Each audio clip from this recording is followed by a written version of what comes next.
someone is accused of a crime, and then it is proved that the accuser is lying, the accuser is immediately killed. Lilliputians believe that there are two sides to the law.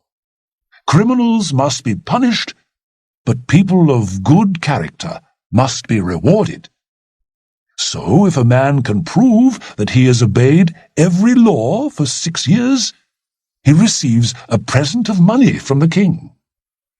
They also believe that any man who is honest, truthful, and good can serve his king and country. It is more important to have a good character than to be clever or intelligent. However, only those who believe in God are allowed to be the king's officials. Many of their laws and customs are very different from ours, but human nature is the same in every country. The Lilliputians, like us, have learnt bad ways. Choosing officials because they are able to dance on a rope is just one example. Now I shall return to my adventures in Lilliput. About 2 weeks after my first visit to the capital, I was visited by one of the king's most important officials. His name was Reldresol, and he had helped me many times since I had arrived in Lilliput. I started the conversation. "I'm so glad they've taken away my chains," I told him. "Well, my friend," he answered, "let me tell you something. You're only free because the king knows we're in a very dangerous situation." "Dangerous?" I cried. "What do you mean?" "Lilliput has enemies at home and abroad," he explained. "For 6 years now, we've had two political groups, the High Heels and the Low Heels. Perhaps the High Heels were more popular in the past, but, as you can see, our present king and all his officials wear the lowest heels. The two groups hate each other, and a high heel will refuse to speak to a low heel. That's the problem in Lilliput. Now, we're getting information that the people of Blefuscu are going to attack us. Have you heard of Blefuscu? It's an island very near us, almost as large and important as Lilliput. They've been at war with us for 3 years, you see." "But how did this war start?" I asked. "Well, you know, of course, that most people used to break their boiled eggs at the larger end. But our king's grandfather once cut a finger while breaking his egg this way, and so his father, the king, ordered all Lilliputians from then on to break the smaller end of their eggs. People who do that are called small endians. But Lilliputians feel strongly about this, and some big endians have fought angrily against this law. As many as 11,000 people have been killed because they refused to break their eggs at the smaller end. Some of the big endians have escaped to join our enemies in Blefuscu. The king of Blefuscu has always wanted to defeat Lilliput in war, and now we hear that he has prepared a large number of ships which will attack us very soon. So you see, my friend, how much our king needs your help in order to defeat his enemies." I did not hesitate for a moment. "Please tell the king," I answered warmly, "that I am ready to give my life to save him or his country."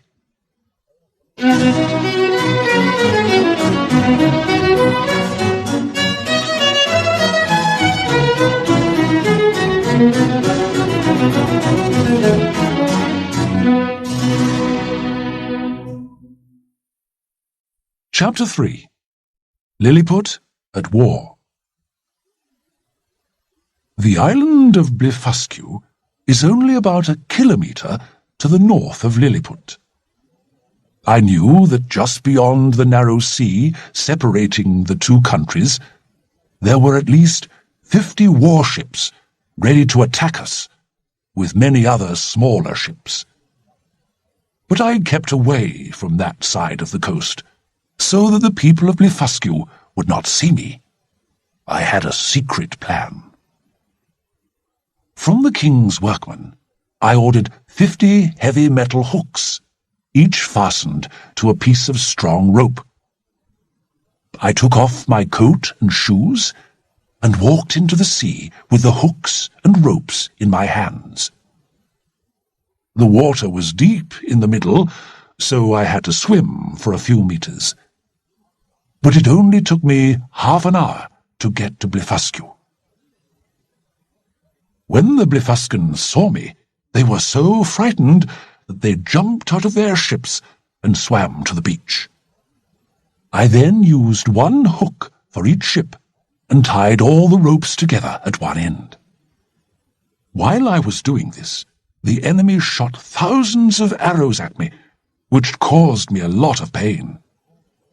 I was afraid of getting an arrow in my eyes, but I suddenly remembered I still had an old pair of reading glasses in my pocket.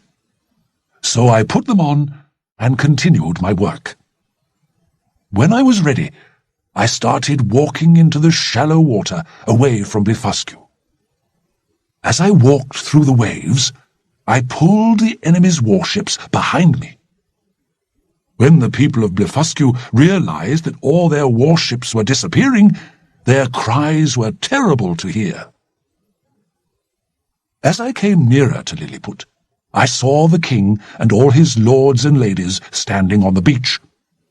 They could only see Blefuscu's warships coming closer, as I was swimming and my head was occasionally under the water. Therefore, they supposed that I had drowned and that the Blefuscan ships were attacking.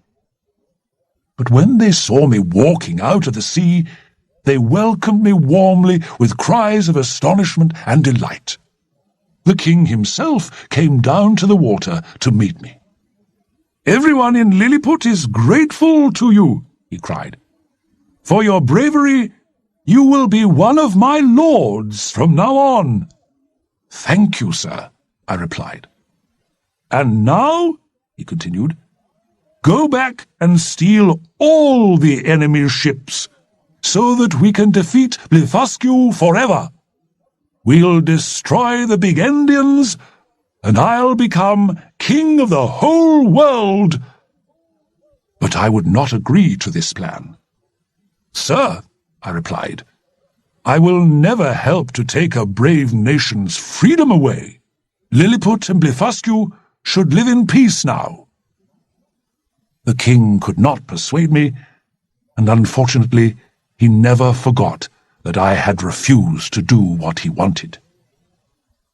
Although I had saved his country from attack by Blefuscan warships, he preferred to remember my refusal.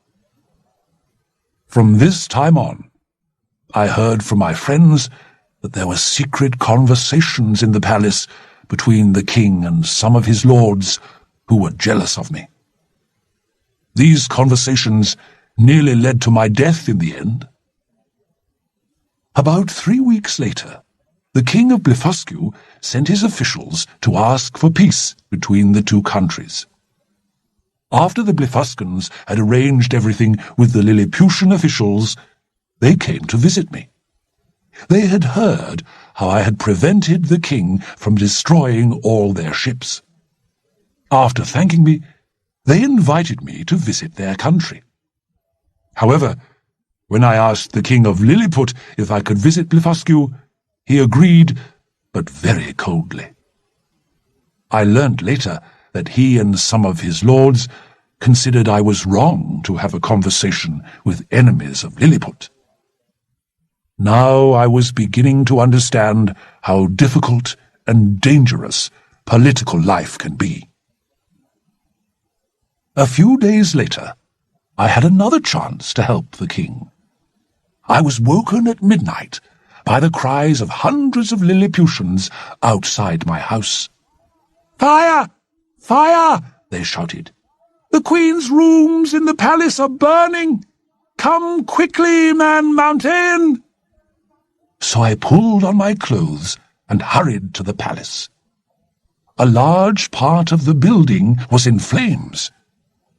People were climbing ladders up the walls and throwing water on the flames, but the fire was burning more strongly every minute. At least the Queen and her ladies had escaped, but there seemed to be no way of saving this beautiful palace. Suddenly, I had an idea. The evening before, I had drunk a lot of good wine, and very luckily, I had not made water since then. In 3 minutes, I managed to put out the whole fire, and the lovely old building was safe. I went home without waiting for the king's thanks, because I was not sure what he would say. Although I had certainly saved the palace, I knew it was a crime, punishable by death, to make water anywhere near the palace. I heard later that the Queen was so angry that she refused to enter any of the damaged rooms ever again, and promised to take her revenge on me.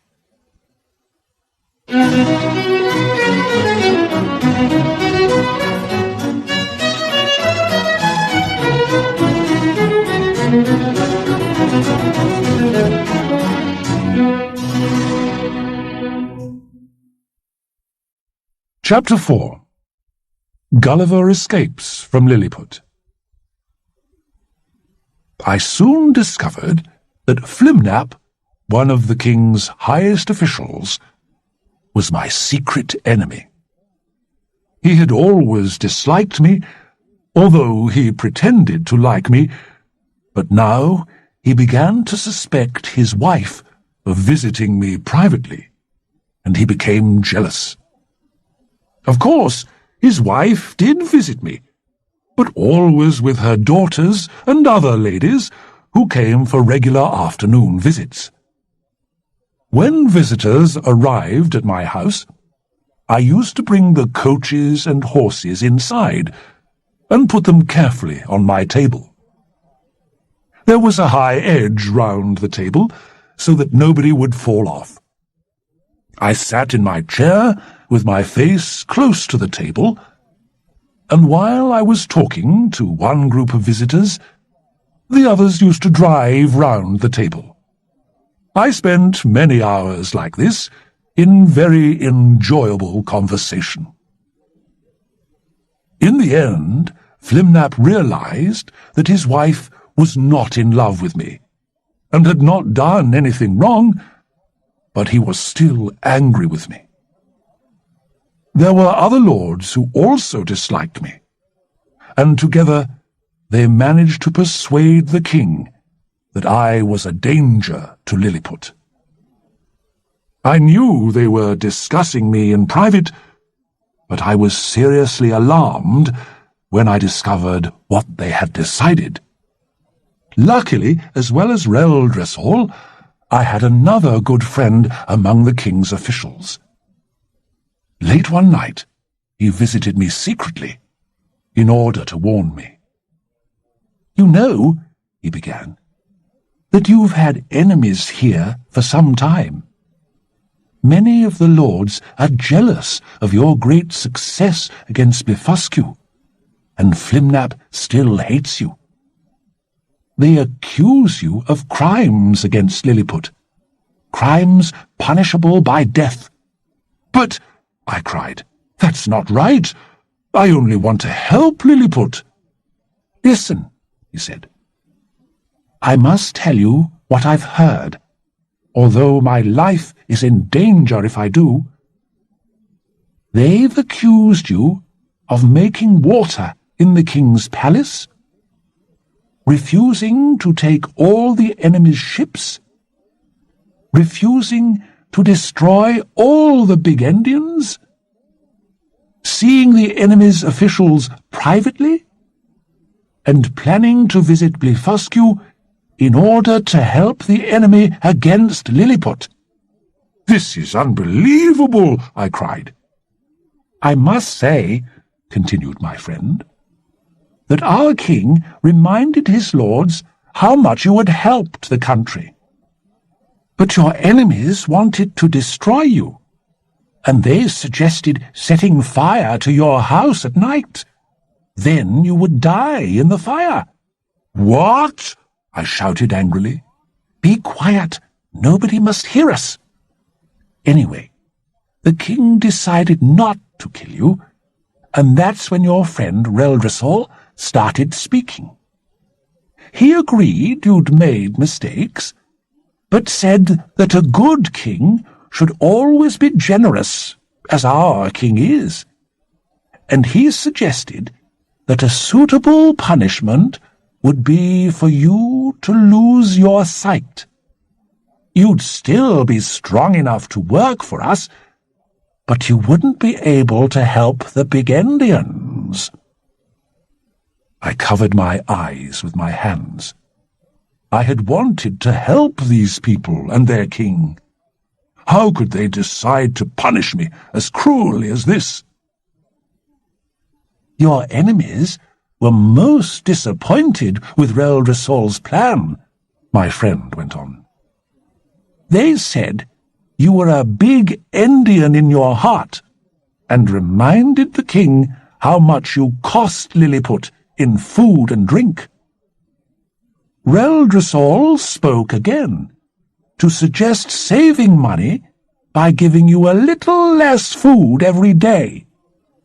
In this way, you'd become ill, and in a few months you'd die. And so they all agreed. In 3 days, Reldresol will be sent to explain your punishment to you. He'll inform you that the king has been very kind to you, and that you're lucky to lose only your eyes. You will be tied down, and very sharp arrows will be shot into your eyes. The king's doctors will make sure that you can no longer see." "This is terrible news," I said. "But thank you for warning me, my dear friend." "You alone must decide what to do," he replied. "And now I must leave you, so that nobody suspects me of warning you." When I was alone, I thought about the situation for a long time. Perhaps I was wrong, but I could not see that the king was being kind and generous in ordering such an inhuman punishment. What should I do? I could ask for a trial, but I was not confident of the judge's honesty. I could attack the capital and kill all the Lilliputians, but when I remembered the king's past kindness to me, I did not want to do that.